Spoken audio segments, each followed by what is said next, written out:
We got involved with the Harvard Strategic Data Project both as a way to add and build capacity, people who could collect and liberate and analyze data, but also to get the benefits of the expertise from Harvard and from the other fellows in the practical, everyday work of collecting and using data more strategically.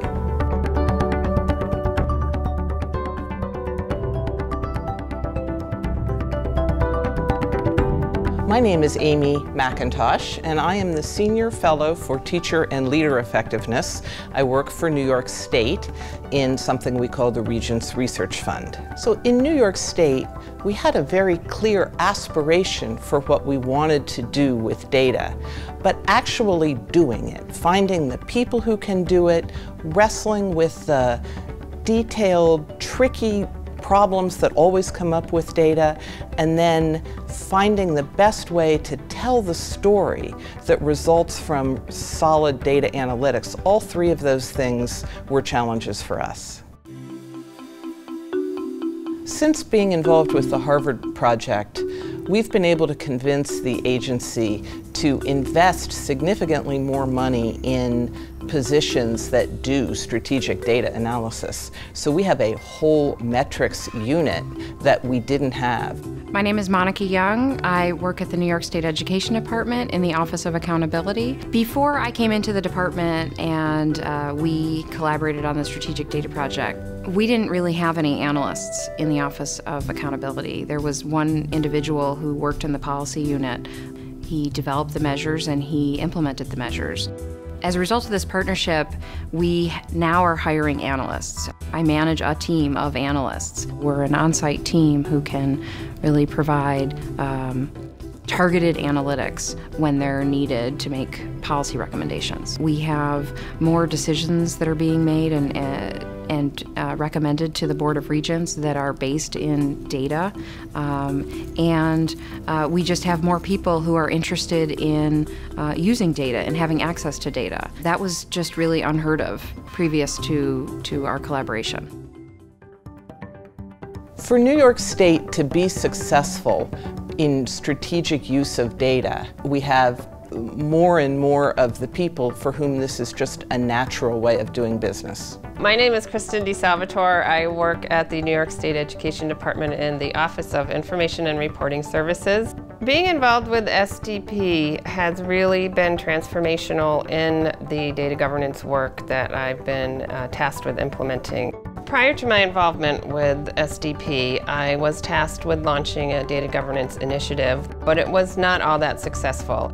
The SDP orientation gave me the insight to step back and look at the big picture of data governance and what it means to the New York State Education Department, and in doing so I realized that I needed to tie the work of data governance to the mission and vision of the agency itself and make a compelling case between the data governance and what NYSED is there to do. We had our next data governance meeting and rolled all this out. It was wildly successful, and data governance has really been moving forward ever since. So New York, like most states, collects lots of data about students and educators and schools and colleges.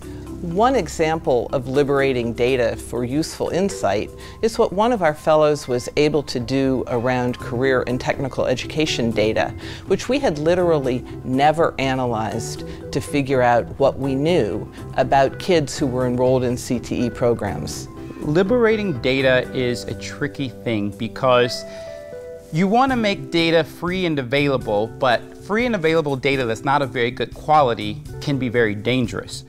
My name is Christopher Leek, and I work as the College and Career Readiness Fellow at the New York State Education Department. One of the things that I learned in reaching out and going into the field, talking to students and practitioners, was that there was some basic fundamental misunderstandings about what the state was asking for in terms of what CTE data they needed. So people were misunderstanding key terms, miscoding, and not properly submitting data. All the analysis we did was subject to these errors in the interpretation. So we have begun reaching out to the field to talk about What are the specific words that have caused people to be able to misclassify data, misunderstand and misreport data over the years, and update the manuals and the guidance so that we can actually get data that is accurate and granular enough so that we can do the types of analyses that tell us what students are doing CTE, what they're doing after high school, and how successful they are. We now bring some very powerful truths to the Board of Regents that are based on data we have long had but never been able to liberate for the purposes of decision making.